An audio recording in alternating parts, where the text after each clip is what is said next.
This marathon runner's story is brought to you by the YMCA. For youth development, for healthy living, for social responsibility.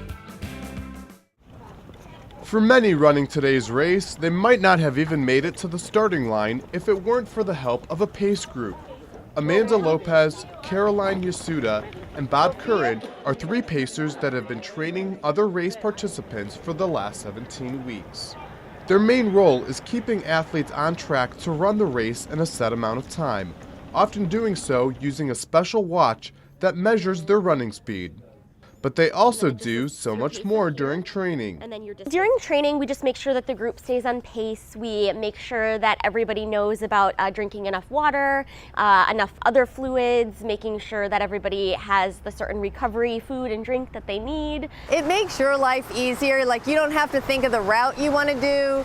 You don't have to think too much because you've got a pacer and you've got a group of people to help you. Let's go. Amanda will be running her third marathon, having finished the last two in Chicago, but pacing for the first time. As a first-time pacer, it's been great. It's actually been really encouraging for me to just kind of lead this group and have this group to kind of depend on you a little bit. It's just really motivated me to keep going and want to do the best that I can because I want everybody behind me to have a really great race as well. A more veteran runner, Caroline has finished at least 20 different marathons and has been using her experience to help others prepare for both the Chicago and Naperville events.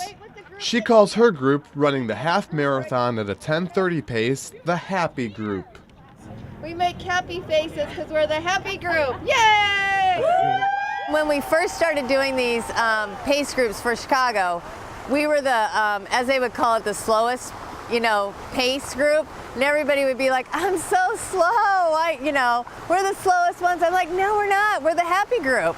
And it just caught on from there. While she's been guiding runners for years, Caroline's excited to be a pacer for the first time in her hometown.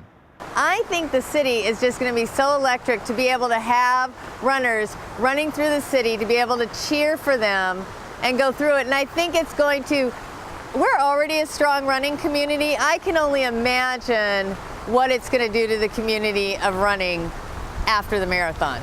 I mean, I think people are going to even be more motivated.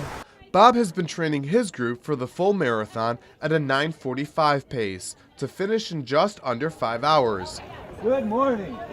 He says the marathon is typically broken up into two parts. The key in the first 20 miles is not to overdo it. Don't run out too fast. It's the excitement of the morning, the day, the big event. It's so easy to go faster than your ability. So the pacer will help you slow down or stay within your limits for the first 20 miles.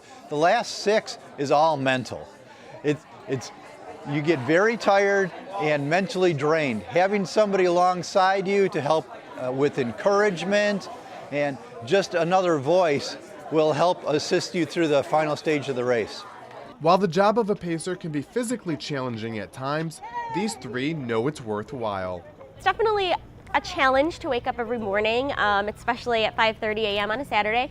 But I think just the group and the camaraderie that you get from running in the group is really what makes it all worth it. What I find the most important aspect is helping people achieve their goal, allowing them to accomplish something that a few years ago they thought was literally impossible. I think the biggest reward as a pacer or as somebody doing it is seeing everybody cross the line, and knowing that you got them there, but it really comes together as a collective group.